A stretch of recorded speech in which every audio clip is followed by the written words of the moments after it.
সুপ্রিয় দর্শক, সবাইকে স্বাগত জানাচ্ছি প্রমিসেস জানতে চাইয়ের আজকের পর্বে। আমি নুজহাত রহমান। কেমন আছেন আপনারা? আমরাও ভালো আছি এবং একটি নতুন বিষয় নিয়ে আজকেও আবার কথা বলবো একজন বিশেষ অতিথির সঙ্গে। প্রেমের সম্পর্ক বা বিবাহের সম্পর্ক, এর মাঝে আমরা বেশিরভাগরাই যাই এবং প্রত্যেকেরই একটি বিশেষ চাহিদা থাকে যে এই সম্পর্কটিতে আমরা খুব একে অন্যের প্রতি নির্ভর করতে পারবো এবং বিশ্বাস করতে পারবো, লয়ালিটি যেটাকে বলে। কিন্তু অনেক সম্পর্কের ক্ষেত্রেই দেখা যায় সেখানে লয়ালিটির অভাব বা বিশ্বাসহীনতা বা বিশ্বাসঘাতকতা দেখা যায়। প্রিয় দর্শক, আজ আমরা এই বিষয় নিয়ে কথা বলবো। আজ আমাদের আলোচ্য বিষয় সম্পর্কের বিশ্বাসঘাতকতা। আর এই বিষয়ে কথা বলবার জন্য আজ স্টুডিওতে উপস্থিত আছেন সাইকোথেরাপিস্ট মাহমুদা মুহসিনা বুশরা। স্বাগতম বুশরা, তোমাকে। কেমন আছো? ধন্যবাদ, ভালো আছি। তুমি কেমন আছো? আছি, ভালো আছি। আজকে আমরা বিশ্বাসঘাতকতা নিয়ে কথা বলবো। সম্পর্কে বিশ্বাসঘাতকতা, যেটাকে আমরা প্রেমের সম্পর্ক বলি কিংবা বিবাহের সম্পর্ক বলি। প্রত্যেকটা সম্পর্কেই তো আসলে যে ট্রাস্ট বা আরও অনেকগুলো জিনিস থাকে, রেসপেক্ট থাকে, কেয়ার থাকে, তার মধ্যে ট্রাস্ট একটা সবচেয়ে প্রধান জায়গা নিয়ে থাকে, যে আমরা দুজনে শুধু এই সম্পর্কটিতে থাকবো, এর মাঝে আর কেউ আসবে না, তৃতীয় কোনো কারো অনুপ্রবেশ এই সম্পর্কে হবে না। কিন্তু তারপরও বিভিন্ন সময়ে তৃতীয় ব্যক্তির অনুপ্রবেশ ঘটে, বিশ্বাসঘাতকতা হয়। এই বিষয়টি সম্পর্কে যদি তোমার কাছ থেকে জানতে চাই। খুবই চমৎকার একটা টপিক নিয়ে আসলে আজকে আমরা কথা বলছি, যে সম্পর্ক যখন তৈরি হচ্ছে, সম্পর্কের মধ্যে কিন্তু সব কিছু দিয়েই কিন্তু শুরু হয়, তাই না? যেটা তুমি বলছিলে, শ্রদ্ধা থাকে, বিশ্বাস থাকে, তারপরে হচ্ছে সম্মান বোধ থাকে। তো ওইগুলো থাকা সত্ত্বেও কেন জানি আমরা সম্পর্কের মধ্যে বিশ্বাসঘাতকতা চলে আসে। তো আসলে এগুলোর পিছনে বেশ কিছু সাইকোলজিক্যাল কারণ আসলে দেখা যায়। তো সেটা হচ্ছে যে সম্পর্ক ভালো চললেও মাঝে মাঝে দেখা যায় কি আমাদের পুরানো কিছু ইয়া থেকে যায়, আমাদের ভেতরের কিছু কষ্ট থেকে যায়, ক্ষত থেকে যায় সম্পর্ক নিয়ে। আসলে আমরা যখন ছোট থাকি তখন আমরা বিভিন্ন ধরনের সম্পর্ক দেখি আশেপাশে, এবং সবচেয়ে বেশি মানে ক্ষতিগ্রস্ত হই হচ্ছে আমার ঘরের সম্পর্ক ধারা। আচ্ছা, যখন আমার বাবা মায়ের সম্পর্কের মধ্যে যদি কোনো ধরনের ঘাটতি দেখা যায় বা লুকোচুরি দেখা যায়, তখন কিন্তু ওই জায়গাগুলো থেকে কিন্তু আমরা একটা পারমিশন পেয়ে যাই যে এই জায়গাটায় করা যায়। আবার মানে নৈতিক মূল্যবোধের জায়গা, নৈতিক মূল্যবোধ, যেখানে আমরা বাবা মার কথা যেটা বললে, যে আমাদের নৈতিক মূল্যবোধ তো তৈরি হয় পরিবার থেকে এবং সমাজ থেকে। তো পরিবারের মধ্যে যদি এমন কিছু আমরা দেখি, সেটাকে আমরা নিজেরা মনে করে নিতে থাকি যে আচ্ছা, আমার মা বাবার মাঝে তো এরকম কিছু ছিল, থাকতেই পারে, কাজে আমিও এটা করতে পারি। আরেকটা জিনিস হচ্ছে, আমরা কিন্তু যখন বাচ্চা থাকি তখন হচ্ছে ছোটোখাটো বিষয়ে কিন্তু আমরা করে থাকি, যেমন কথা দিয়ে কথা না রাখা। আচ্ছা, এটাও কিন্তু এক ধরনের মানে পরবর্তীতে এটা বড় আকার ধারণ করে, যে হ্যাঁ এটাও করা যায়। যে এখন আমি বললাম আমার কিছু সুবিধার জন্য বললাম, যে আমি এই মুহূর্তে আমার একটা নিড পরিপূর্ণ ফুলফিল করার জন্য আমি এখন বললাম, আমার আপাতত এই নিডটা ফুলফিল হইল। সেই জায়গা থেকেও কিন্তু এটা আসতে পারে। আরও যদি ভেতরে ঢুকি, যে আমাদের মধ্যে দেখা যায় যে কিছু একঘেয়েমি কাজ করে, সম্পর্কের মানে একটি সম্পর্কে থাকতে থাকতে একটা একঘেয়েমি কাজ করে। কোন জায়গাটা, যে হ্যাঁ আমরা হচ্ছে কি একটা বিষয় তো আমরা ধরেই নিই, সম্পর্ক যখন তৈরি হয়ে যায় এটা তো লেখা হয়ে যায়, লিখিত হোক, যেটা বিবাহিত সম্পর্ক এটা যেরকম লেখা হয়ে যায়। আর আমাদের প্রেমের সম্পর্কগুলোও আমরা আসলে কয়জন আসলে চিন্তা ভাবনা করে আসলে আগাই। এই জায়গাগুলোতেও দেখা যাচ্ছে যে ওইখানটায় তখন মনে হয় কি যে না, আমার সম্পর্ক এটা যেভাবে চলছে আমি একটু অন্যরকম করে দেখতে পারি। কারণ হচ্ছে যখন আমার করে নিয়ে ফেলি, তখন আর এটা সম্পর্কের যে একটা চর্চার বিষয় থাকে, ওই চর্চাটা কিন্তু আমরা তখন আর চালু রাখি না। সম্পর্কের চর্চা বলতে কি? সম্পর্কের চর্চা বলতে আগে যেরকম মনে করো যে ছোটোখাটো জিনিস, ছোটোখাটো একটা ডে হলো, বা হচ্ছে বার্থডে হোক বা কোনো স্পেশাল ডে থাকুক, বা উঠতে বসতে হয়তো বা একটু ধন্যবাদ দেওয়া, বা সুন্দর একটা ড্রেস পরেছে আর সুন্দর করে বলা যে তোমাকে আজকে দেখতে ভালো লাগছে। খুব বেশি কিছু লাগেও না। এই যে আবার বের হয়ে অল্প একটু সময় দেওয়া, যেটাকে আমরা বলি কোয়ালিটি টাইম, হ্যাঁ, ওই জায়গাটাও কিন্তু আমরা তখন ফোকাস দিতে পারি না। মানে সম্পর্কের একটা পরিচর্যা লাগে, সেই পরিচর্যাটা দেখা যায় কমে যাচ্ছে। হ্যাঁ, কমে যাচ্ছে। আরও যদি আমরা দেখি যে পরিচর্যার সাথে সাথে যে ওই পরিচর্যাটা থেকে কিন্তু একঘেয়েমিটা চলে আসে। এটা যদি আমরা সরাসরি বলতে চাই, এটা হয়তো বা অতটা ইয়া হয় না, কিন্তু যে পরিচর্যাটার না থাকার কারণে একঘেয়েমি। আবার কেউ কেউ আমরা আসলে ভিন্নতা পছন্দ করি, যে একটু অন্যরকম, একটু অন্যরকম হলে ভালো হয়। যেমন হচ্ছে যে আমার তোমার সাথে ভালো সম্পর্ক ঠিক আছে, কিন্তু তখন আমরা বাইরের প্রতিও আমাদের একটা আকর্ষণ কাজ করে, হ্যাঁ, ওই জায়গা থেকেও কিন্তু আমরা এই সম্পর্কের জায়গাটা চলে যায় যে আমি তো ঘরে ফিরে আসছি। এটা কিন্তু চিন্তা কিন্তু থাকে যে হ্যাঁ আচ্ছা আমি তো ঘরে ফিরছি, কিন্তু এখানে আছে একজন আমার জন্য, কিন্তু আমি বাইরেও কিছুটা সময় আমি কাটিয়ে আসলাম।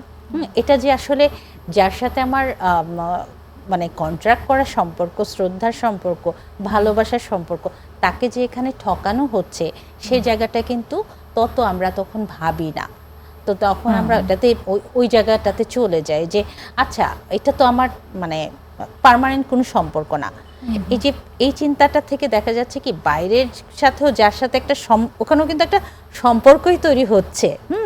ওখানেও এক ধরনের দেখা যায় যে আমরা ওই যে কি বলে এটাকে, আমি কথা দিয়ে কথা রাখতে পারছি না, হ্যাঁ, সেখানেও একটা কমিটমেন্টের অভাব পড়ছে। এখানে তো কমিটমেন্টের অভাবই পড়ছে। ঠিক এই জায়গাটা নিয়ে আরেকটু আমার প্রশ্ন করবার আছে। একটা বিরতির সময় হয়ে এসছে, বিরতিটা শেষ করে এসে আবার বলছি। দর্শক সঙ্গেই থাকুন, বিরতি শেষে এসে আবার কথা হচ্ছে।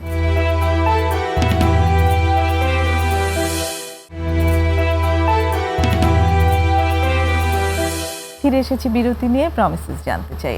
আজ কথা হচ্ছে মাহমুদা মুহসিনা বুশরার সাথে সম্পর্কের বিশ্বাসঘাতকতা এই বিষয়ের উপর।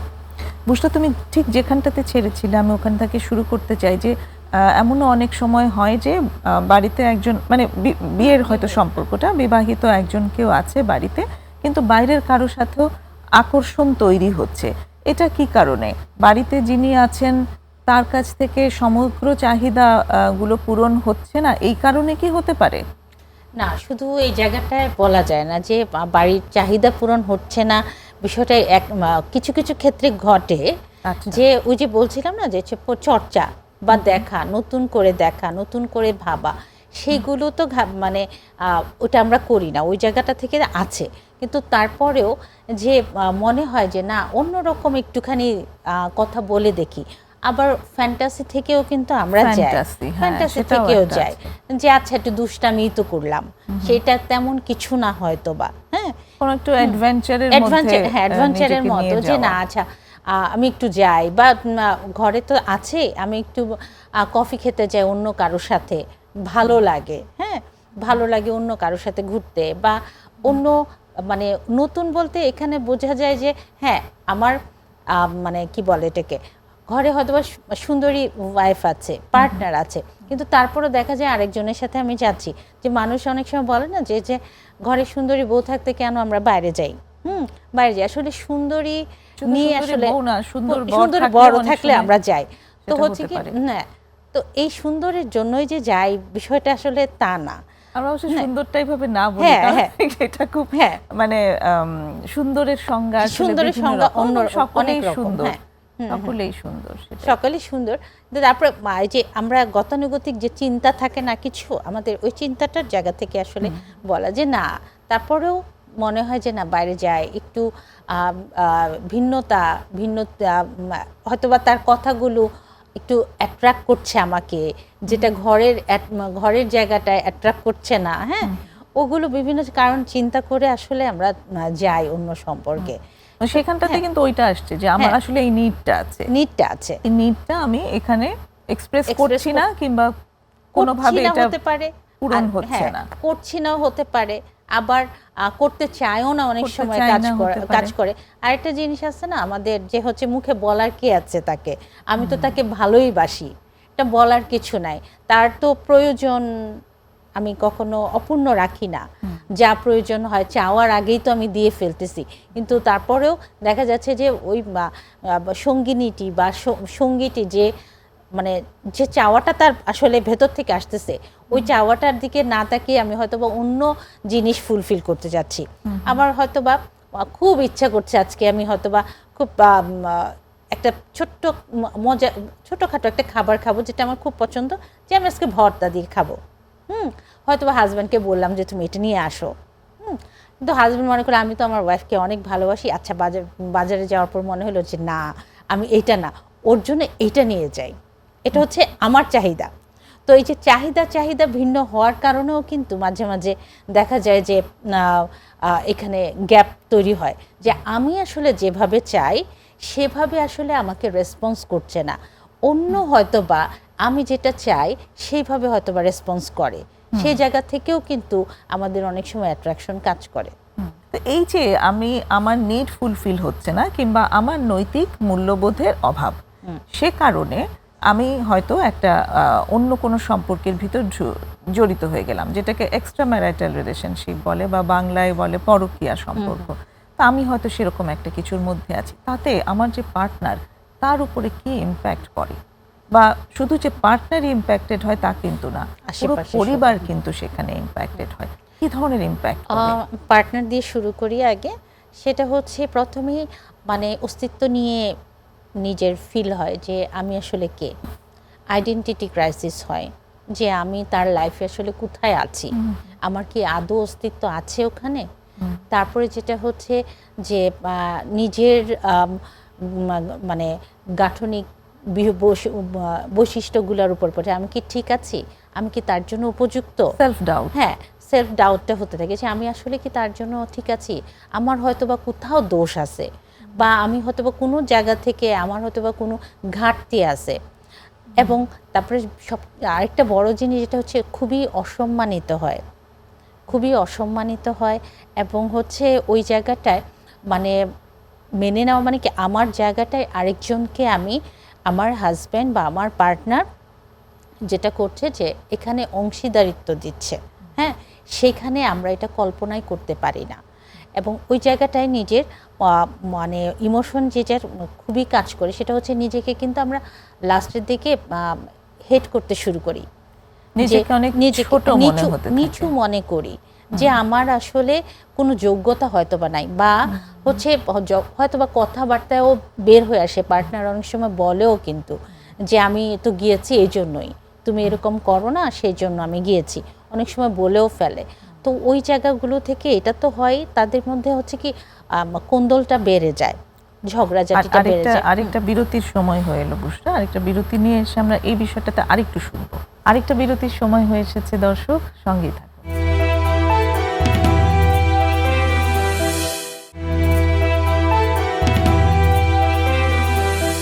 ছোট্ট বিরতি নিয়ে ফিরে এসেছি প্রমিসেস জানতে চাইয়ে। আজ কথা হচ্ছে সম্পর্কের বিশ্বাসঘাতকতা নিয়ে মাহমুদা মহসিনা বুশরার সাথে। আমরা যেখানটায় ছিলাম যে কি প্রভাব পড়ে যখন এই বিশ্বাসঘাতকতা দেখা যায় একটা সম্পর্কের উপর। আর তুমি বলছিলে যে পার্টনারের কথা বলছিলে, পার্টনার ভীষণ নিজেকে ছোট মনে করতে থাকে, নিজেকে ঘৃণা করতে থাকে, খুব সেলফ ডাউট হতে থাকে। আর কি ধরনের হয়? আমরা যেমন খুব সম্প্রতি একটা অভিজ্ঞতা থেকে একটি ইনসিডেন্ট থেকে আসলে আমরা জেনেওছি, এরকম একটি ঘটনার পর একজন পার্টনার তিনি আত্মহত্যার আশ্রয় নিয়েছেন। তো এটা খুব চরম একটা পরিণতি, এবং এটা আমাদের কারোরই প্রত্যাশায় আসলে নেই একটা মানুষের জীবন এভাবে চলে যাক, আত্মহত্যা কখনো সমাধান নয়। তো আর কি হতে পারে, আর কি ধরনের পরিণতি বা প্রভাব পড়ে? হ্যাঁ, আত্মহত্যা পর্যন্ত যখন আমি যাচ্ছি সেই জায়গাটায় চিন্তা করার বিষয় যে হচ্ছে যে আমার আর পৃথিবীতে থেকে লাভ কি, আমার তো আসলে মিনিংই নাই। আমার মানে এরকম হয় কি, আমরা যখন ভালোবাসার সম্পর্কে থাকি তখন আমাদের কিন্তু ওই ভালোবাসার সম্পর্কটা হয় কি পুরোটা দুনিয়া জুড়ে কিন্তু সেই ব্লক থাকে। হ্যাঁ, তো ওই মানুষটা যখন আমার সাথে এরকম করে, হ্যাঁ, বিশ্বাসঘাতকতা করে, তখন কিন্তু মনে হয় না যে আমার আর পৃথিবীতে কেউ নাই, শূন্য মনে হয়। তখন বেঁচে থাকার কোনো অর্থ নেই। আশা বা যে আমি তো ওর জন্যই বেঁচে ছিলাম, আমি তো ওর জন্যই, ওর উপর নির্ভর করে আমি ছিলাম। বিষয়গুলো কিন্তু যখন সম্পর্ক ভালো থাকে বা যার মধ্যে আসলে ওইভাবে ভালোবাসাটা গড়ে ওঠে, তার কিন্তু এরকমই অনুভব হয়। তখন আর তার ইচ্ছা করে না যে আমি পৃথিবীতে থাকি, আমার থেকে লাভ কি, আমি তো কিছু করতে পারছি না, এবং আমাকে তো ভালোই বাসছে না, আর আমি ভালোবাসার যোগ্যও না, আমি ওইভাবে হয়তো বা তাকে খুশি করতে পারছি না। প্রত্যেকটা বিষয় সম্পর্কে আসলে শুধু নিজেকে নিয়ে, মানে জীবনের প্রত্যেকটা ইস্যুকে নিয়ে কিন্তু ডাউট শুরু হয়ে যায় যে আমি কোনো দিক দিয়ে হয়তো বা তাকে খুশি করতে পারছি না, আমার মধ্যে কি গ্যাপ আছে যা অন্য ওর মধ্যে পাচ্ছে, যেটা আমি পাচ্ছি না। প্রচন্ড রাগ, হতাশা, কষ্ট, রিজেকশন, হ্যাঁ, এবং অনেক দুঃখ বোধ হয়। এবং এটা তিলে তিলে যখন আসলে বেড়ে যায়, এটা ভেতরে ধ্বংস করে, আসলে ক্ষত হয়ে যায়, যে ক্ষতটা আসলে ওর মতো করে হয়তো বা পূরণ করার মতো না। কঠিন। বাচ্চাদের উপর কি ধরনের প্রভাব পড়ে? অনেক পরিবারেই তো বাচ্চারা থাকে। হ্যাঁ, বাচ্চাদের উপরে, মানে তুমি যে এক্সাম্পলটা এই মুহূর্তে বললে, ওই যদি ওই বাচ্চাটার কথা চিন্তা করি, তাহলে মানে এই সময়টা সে একটা, মানে এমন একটা, মানে কি ভেঙে গেল, মানে হচ্ছে সব এই পরিবারটা তো পরিবার থাকলো না। হ্যাঁ, যদি একটু বড় হয় সেক্ষেত্রে তারা কিন্তু যে বাবা মায়ের মধ্যে যে মানে এই যে কথাবার্তা কাটাকাটি হয়, সেই ক্ষেত্রেও কিন্তু শ্রদ্ধাবোধটা কিন্তু তাদের নষ্ট হয়ে যায়, তাই না? শ্রদ্ধাবোধটা নষ্ট হয়। তারপরে হচ্ছে আবার কমিটমেন্টের একটা জায়গা, বিশ্বাসঘাতকতার একটা জায়গা, তারপরে হচ্ছে, এবং বাচ্চারা কিন্তু প্রচণ্ড পরিমাণে ভয় পায়, তাদের মধ্যে ইনসিকিউরিটি ডেভেলপ হয়। এই যে বিশ্বাসঘাতকতা যিনি করছেন, তার ভেতরে কিন্তু সেই ইনসিকিউরিটি থেকে, নিরাপত্তাহীনতা থেকেই কিন্তু আরেকটা সম্পর্কে যাচ্ছে। এবং এটা কিন্তু তখনই ডেভেলপ হচ্ছে যে আমি কোথায় থাকবো, মানে বাবা মার মধ্যে যখন ইয়ে হয়, নিজের অস্তিত্ব, সন্তানের অস্তিত্ব তখন সে খুঁজতে থাকে, আমি আসলে কার কাছে নিরাপদ। এবং ওখান থেকেই কিন্তু ওই যে আরেকটা হয় না, যে সম্পর্কগুলো তৈরি হয়, যে হ্যাঁ, এক্সট্রা ম্যারিটাল সম্পর্ক বা বিভিন্ন সম্পর্ক, প্রেমের সম্পর্কগুলোতেও যে একজনের সাথে আছে, তারপরে আমরা অন্যান্য সম্পর্কে যাচ্ছি, ওই জায়গাগুলোতে আসলে ভরসা পায় না নিজেও, যে আমি আসলে কোন সম্পর্কটাতে থাকবো, আদৌ কি সে আমার কাছে থাকবে, আদৌ কি আমার জন্য সে অপেক্ষা করবে, ও আমার সাথে বিশ্বাসঘাতকতা করবে না তো। এটা করতে যেয়ে যেমনভাবে আমরা কয়েকটা সম্পর্ক তৈরি করি, তেমনিভাবে ওই সম্পর্কগুলো আমি কিন্তু ছেড়েও দেই, কারণ আমি রিজেকশনের ভয়, এইরকম অভিজ্ঞতাগুলোর ভেতর দিয়ে যায়, একটার পর একটা সম্পর্ক তৈরি করা, কিংবা কোনো পার্মানেন্ট রিলেশনশিপে যেতে ভয় পাওয়া। হ্যাঁ, আমি এরকম অনেকেরই সাথে আমার দেখা হয়েছে যারা কোনো সম্পর্ক করতে চায় না, যে কোনো একটা সম্পর্ক একটু গভীর হতে শুরু করলে সে নিজেকে সেখান থেকে, এবং ওরা কিন্তু বলতেও শুনি যে হচ্ছে আমি ভাই কখনো বিয়ে করব না, বা আমি প্রেম টেম করব না, আর কারোর সাথে কখনো সম্পর্কে যাব না, এই কথাগুলো কিন্তু আমরা শুনি, তাই না? কাজ করতে যে আরেকটা দিকও যদি আমি একটু নিয়ে আসি, যে একটি পরিবারে তো স্বামী স্ত্রী সন্তান, আবার স্বামী স্ত্রীর যে মা বাবা, কিংবা উভয় পক্ষের মা বাবা, দুই পক্ষের যে পরিবার থাকে, তারাও কিন্তু এতে ইম্প্যাক্টেড হয়। তারা কিভাবে প্রভাবিত হয়? আসলে ওই সময়টা বুঝতে পারে না যে আসলে এখানে হচ্ছেটা কি, মানে ওনারা বুঝতেছেন যে হয়তোবা কিছু একটা হচ্ছে এই মাঝখানে, কিন্তু তারপরেও যে একজনের পাশে থেকে যে কাজটা করবেন, ওই জায়গাটাও আমরা তখন শুনতে চাই না। তখন বাবা মার মধ্যেও কিন্তু হতাশা কাজ করে, এবং তাদের মধ্যেও কিন্তু চিন্তা তৈরি হয় যে আমি হয়তো বা আমার ছেলে মেয়েটাকে মানুষ করতে পারলাম না, আমি হয়তো বা অপরাধ বোধ তৈরি হয়। তো অতগুলো মানুষ কিন্তু ইম্প্যাক্টেড হয়। তো যেই কাজটি আসলে, এটা একটা সমাজ বিরুদ্ধই কাজ, অবশ্যই বলবো, বিশ্বাসঘাতকতা, সেটাতে ভালো কিছু পাওয়ার আসলে কখনোই কোনো সম্ভাবনা নেই, বরং এতগুলো মানুষ সবাই খুব নেতিবাচকভাবে প্রভাবিত হয়ে তারপর এটা শেষ হয়। আরেকটা বিরতি নেব, ফিরে এসে একটু আমরা আলোচনা করতে চাই যে কিভাবে এই ধরনের সমস্যা যাতে না হয়, সমস্যা থেকে বের হয়ে আসবো সেটা তো একরকম, কিন্তু এই জাতীয় সমস্যা যাতে নাই হয় সেখানে আমরা কি ব্যবস্থা নিতে পারি। দর্শক, আরেকটা বিরতি নেব, আশা করছি আমাদের সঙ্গেই থাকবেন।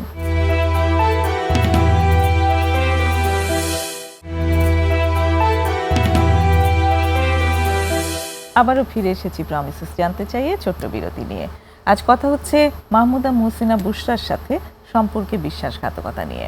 কিভাবে আমাদের সম্পর্কটাকে পরিচর্যা করলে এর মাঝে কোনো বিশ্বাসঘাতকতা কিংবা খুব টানাপোড়েন সেটা তৈরি হবে না। প্রথমে যেটা বলতে চাই যে হচ্ছে আসলে আলোচনা, আচ্ছা, আলোচনা করা। সম্পর্ক শুরুর আগে বোঝাপড়ার একটা বিষয় থাকে। হ্যাঁ, বোঝাপড়ার বিষয় থাকে কি, আমরা অনেক সম্পর্ক কিন্তু বুঝে না বুঝে শুরু করে ফেলি। এটা আমি মানে ইদানিংকালের কথা বলছি। এবং আর তারপরেও থাকে যে হ্যাঁ, আমরা তাহলে যারা আগের আছি তাহলে তারা কি করব প্রশ্ন আসতে পারে। তো সেই জায়গা থেকে যে আমরা সম্পর্ক শুরুর আগে আমাদের বোঝা উচিত যে আলোচনা করে নেওয়া যে আমরা আসলে সম্পর্কে কি চাচ্ছি। এক্স্যাক্টলি। একটা জিনিস একটু আমি অ্যাড করে নেই, সেটা হচ্ছে এই যে সম্পর্কের ধরন, এটা কিন্তু যুগে যুগে কালে কালে পরিবর্তন হয়। এই যেমন বলছো যে আমাদের সময় বা এখনকার সময় ডেফিনেটলি এখানে কিছু পরিবর্তন আছে, কিন্তু কিছু মানে তত্ত্ব সেগুলোর কিন্তু কোনো পরিবর্তন নেই। এই যে যেমন তুমি যেটা আনলে যে আমি আসলে এই সম্পর্ক থেকে কি চাই সেটা আমি শুরু থেকে জেনে নেব, এটা কিন্তু আবহমান কাল ধরে এই একটা নিড খুব কনস্ট্যান্ট। এই তত্ত্বের কোনো পরিবর্তন নেই, সম্পর্কের ধরন হয়তো বদলাচ্ছে।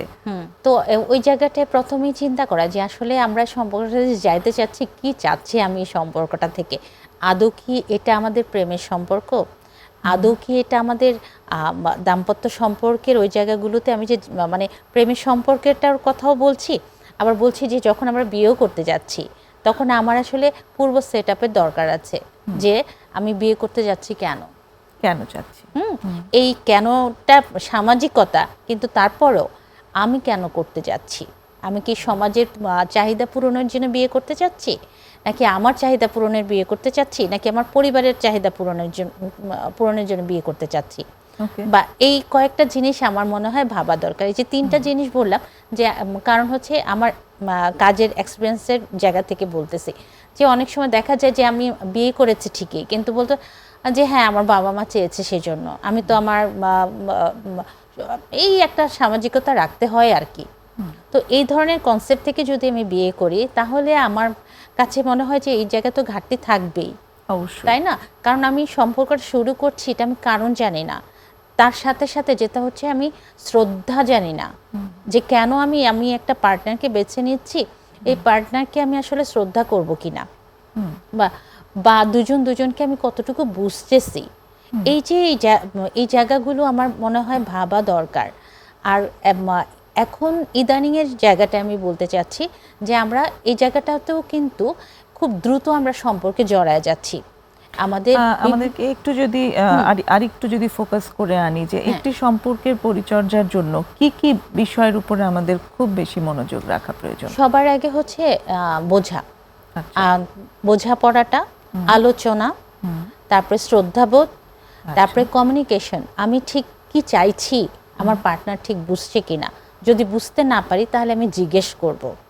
একটু উদাহরণ দিয়ে, যেমন হচ্ছে অনেক সময় আমরা বুঝতে পারি না যে হচ্ছে আমি হয়তো বা সময় চাচ্ছি, হ্যাঁ সময় চাচ্ছি, কিন্তু দেখা যাচ্ছে যে অনেক ফ্যামিলিতে হাজব্যান্ড ওয়াইফ বলে যে আমি সারাদিন তো ছুটির যে 2টা দিন আছে আমি সারাদিন তো বাসাতেই থাকি, ওকে আর কি সময় দিব। তো সারাদিন বাসায় থাকি, 2টা দিন 2 দিন 24 ঘন্টা তারপরেও কি আর হয় না এরকম বলতে শুনে। তো হচ্ছে ওয়াইফকে জিজ্ঞেস করলে বোঝা যায় বা হাজব্যান্ডকে জিজ্ঞেস করলেও বোঝা যায়, আমি 2 পার্টনারের কথাই বলছি, যে হচ্ছে যে ও থাকে কিন্তু সারাক্ষণ মোবাইলটা হাতে নিয়ে থাকে, বা থাকেও হয়তো বা ল্যাপটপ নিয়ে বসে কাজ করে, নইলে অন্য কোনো একটা কাজে ব্যস্ত থাকে, বা ও রান্নাঘরে বেশি থাকে, বা ও তো বাচ্চাদের বেশি সময় দেয়। হ্যাঁ, এই প্রত্যেকটা কাজই কিন্তু আমাদের ডিউটি, আমাদের সংসার চালাতে হলে আমাদেরকে এই ডিউটিগুলো পালন করতে হবে। কিন্তু তারপরও আমরা যদি ওই ব্যস্ততার মাঝে একটু সময়, যে এক কাপ চা খাবো, আমি হয়তো বা 10 মিনিটের জন্য তার সাথে বসলাম, গল্প করলাম, একসাথে বসে গল্প হ্যাঁ, করা, গল্প কথা করলাম। বলা এবং শেয়ারিং, শেয়ারিংটা যে কি দৈনন্দিন হচ্ছে, জীবনের শেয়ারিং বা কোনো প্রয়োজন কিছু থাকে, শুধু প্রয়োজনই তো না, এমনিতেই বসে খানিকক্ষণ গল্প এটাই করা, সেটাই প্রয়োজন, একটা বড় প্রয়োজন। এটাই বড় প্রয়োজন। হ্যাঁ। এই প্রয়োজনের ঘাটতির জন্যই কিন্তু আমরা একে অন্যের কাছ থেকে দূরে চলে যাই, তাই না? আমি চাইলে কিন্তু যে কোনো সময় যে কোনো ধরনের সমস্যার সমাধানে যেতে পারি, সেটা আন্ডারস্ট্যান্ডিং এর মাধ্যমে। সেই জায়গাটা আমরা দেখতে পাই যদি, আমার কাছে মনে হয় যে হ্যাঁ, তাহলে অনেকটা কমে আসে সেই সম্পর্কের ওই ঘাটতিগুলো। অনেক সময় দেখা যায় যে বিশ্বাসঘাতকতা নয়, হয়তো তুমি কমিউনিকেশনের কথা যেমন বলেছো যে কিছু একটা নিয়ে হয়তো আমি একটু মনোক্ষুণ্ণ হয়েছি, কিন্তু আমি কিছুতেই তাকে জানাচ্ছি না যে আমি এই কারণে মনটা খারাপ হয়েছে। তো এবার অপোজিটে যে আছে সে জানবেটা কি করে? আমার তো ধারণা হচ্ছে সে বুঝে নিবে, হ্যাঁ, বুঝে নিবে, কেন বুঝবে না? এটা কি হয় কখনো? এটা কখনো আসলে আমরা তো অন্তর্যামী মানুষ না যে বুঝে ফেলবো, কিন্তু আমরা এটা আসলে দাবি করি, আমাদের ওই চিরচারিত যে বুঝে নিবে, হ্যাঁ মুখে বলতে হবে কেন? আমি বলবো যে না, মুখে বলতে হয় মাঝে মাঝে। আরেকটা ছোট্ট শব্দ, যে কিছু জিজ্ঞেস করে যাও ভালো আছি, হ্যাঁ, কিন্তু আসলে ভালো নাই, আমি যে ভালো নাই তুমি বুঝলা না কেন, এইটা নিয়ে কিন্তু অভিমান শুরু হয়ে যায়। তো অভিমানের জায়গাটা, অভিমানটাকে একটুখানি স্তিমিত করে যদি কমিউনিকেশন করা যায়, তাহলে সেখান থেকে বের হওয়া যায়। এবং আমাদের একদমই শেষ পর্যায়ে এসে গেছি আসলে আমাদের অনুষ্ঠানের। তো নিশ্চয়ই আমাদের এই আজকের ডিসকাশন থেকে আমাদের আহ্বান থাকবে যে বিশ্বাসঘাতকতাকে অবশ্যই আমরা কেউ এনকারেজ করব না, আমরা সবাই চেষ্টা করব যেন লয়াল থাকতে পারি, ট্রাস্টওয়ার্দি থাকা, সঙ্গীর প্রতি বিশ্বস্ত থাকা, সেটাই আমাদের আজকের ডিসকাশন থেকে আসবার কথা। তো আজকে শেষ করি আমাদের এই অনুষ্ঠান। সুপ্রিয় দর্শক, একদম শেষে এসে গেছি। খুব ভালো থাকবেন আপনারা এবং আশা করি আগামী পর্বে আমাদের সাথেই থাকবেন। ততক্ষণ পর্যন্ত ভালো থাকুন। খুদা হাফেজ।